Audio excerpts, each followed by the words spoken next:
Okay, so we're recording? Okay, thanks. So I'm Melinda Laughlin, and with Ivy Tech, I'm recording the central line dressing change here at home. So we're gonna go ahead and go through it.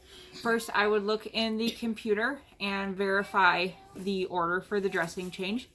Once I see that it's in there, I'm going to perform hand hygiene and gather all my supplies. So I have hand hygiene. I have my supplies. I have the central line dressing change kit. I also have extra sterile gloves, clean gloves, a pen, and a mask for my patient.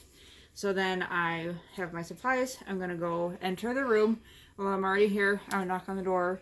Say, hello, Mr. Hill. My name is Melinda. I'm a student nurse, and I'm here to change your central line dressing. And it should take about 5 to 10 minutes. Is that okay? Yes. Okay, thank you very much. So we did aided. I'll provide privacy by closing your curtain. And now, can you please give me your name and date of birth? My name is Dominic Anthony Hill. My date of birth, I was born on June 2nd, 2011. Okay, and I would check that with your name band, which we're missing, but I would check a name band. And do you have any allergies? I'm allergic to mold. Okay, so we don't have any mold that we're dealing with today, so we're okay with that allergy.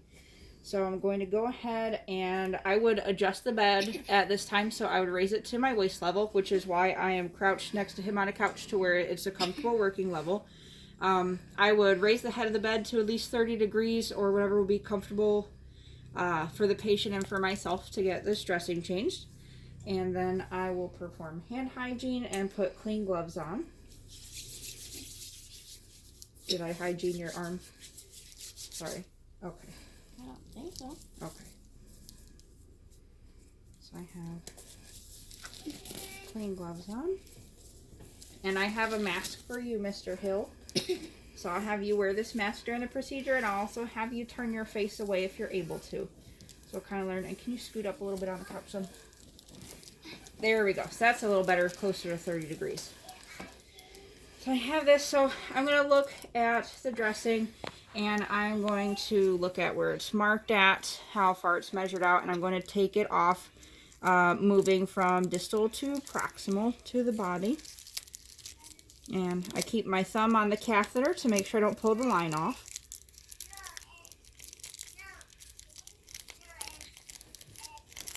Okay, and I take the bio patch off.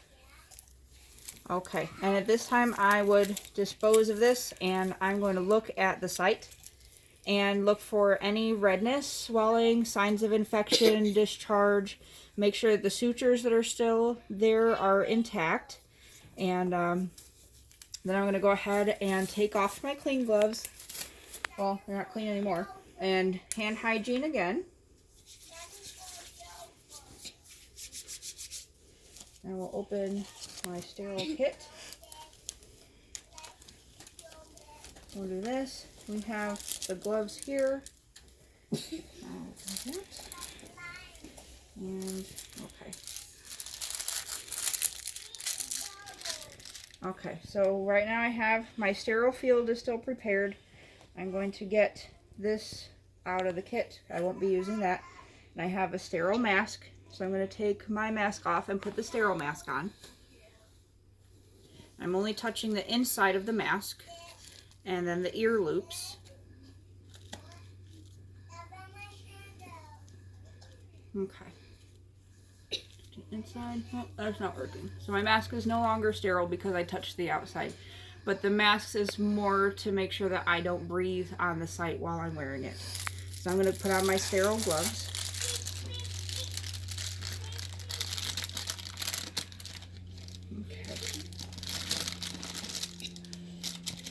Alrighty, so pinching from the inside.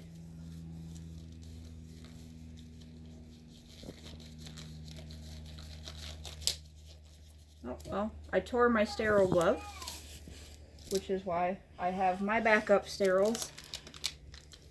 My hands are a little bit bigger than what most sterile kits have included.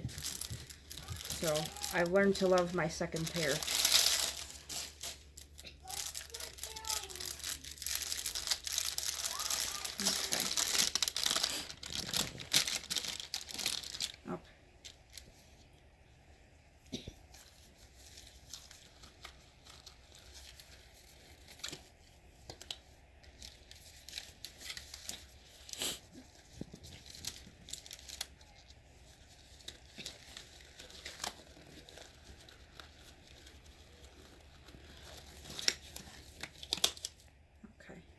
pull the cuff down with my sterile glove, and now I'm sterile.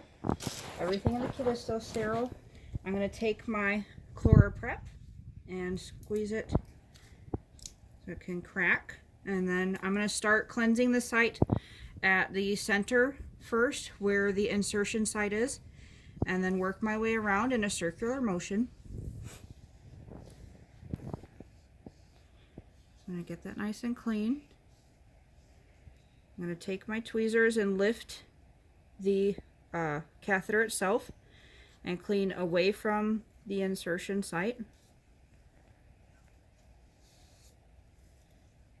Okay, and then I'm going to check the marking there to make sure that it's still where it needs to be as far as how far inserted it is.